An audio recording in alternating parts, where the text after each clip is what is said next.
What he's actually doing, Kimberly, is he's sending our military troops down to assist the Border Patrol agents to be a welcoming committee to the United States of America, to all the migrants that Joe Biden has invited to invade our country. And that is another true reason why, I mean, I can't preach impeachment enough on Joe Biden.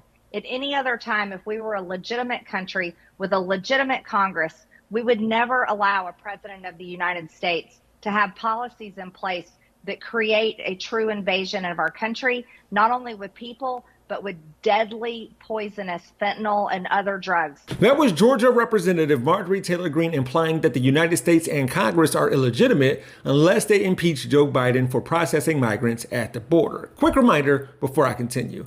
The Trump-era monthly low of just over 11,000 apprehensions in April of 2017 is unmatched in Customs and Border Protection records going back to 2000 when it comes to cracking down on illegal immigration. The Trump administration's zero-tolerance policy required the Department of Homeland Security to refer all adults who illegally entered the U.S. for criminal prosecution.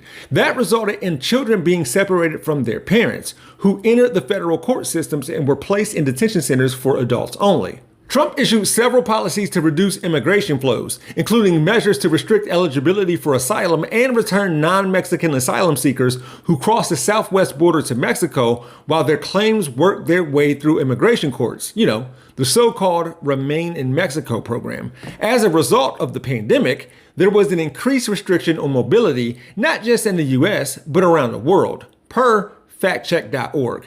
The point is, the likes of MTG will comb over Trump's Border Patrol mess for him with what she's saying about impeaching Biden. But she's been introducing articles of impeachment on the current president for a while now, so that's not what we're here for.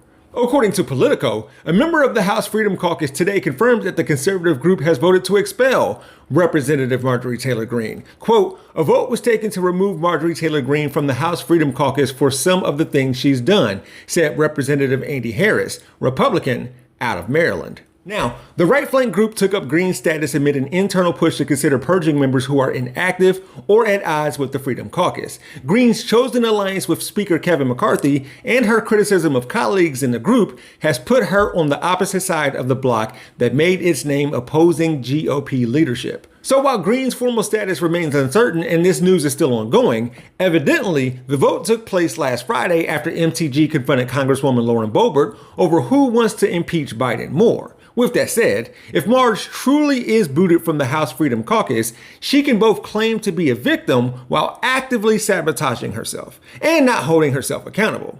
Not only is she used to doing that, she's used to holding conflicting views. Oh, I'm so happy to be here with you all today on Independence Day, celebrating our freedoms and God's blessings on us as Americans. And there is no better place in Georgia to spend Independence Day than here in Dade County. Dade County, known as the Independent State of Dade County, being the last county to rejoin the Union in 1945. This is a county filled with people that really, truly understand what it means to fight for freedom and not be enslaved under a tyrannical government. And I really appreciate all of you for that. This is a county filled with people that really, truly understand what it means to fight for freedom and not be enslaved under a tyrannical government, she says to an audience who is proud that the county they live in, Dade County, was the last county to rejoin the Union in 1945. I really truly don't know what to say anymore. Congresswoman Marjorie Taylor Greene has a new boyfriend, and good for her. We all need to be loved and respected, including people who dress in drag, like MTG's new boyfriend. The link to that video is in the description below. My content can be found by clicking the Jeff Wiggins hashtag or visiting my YouTube channel called We Gonna Be Alright. And if you didn't know, my architect knows Japanese.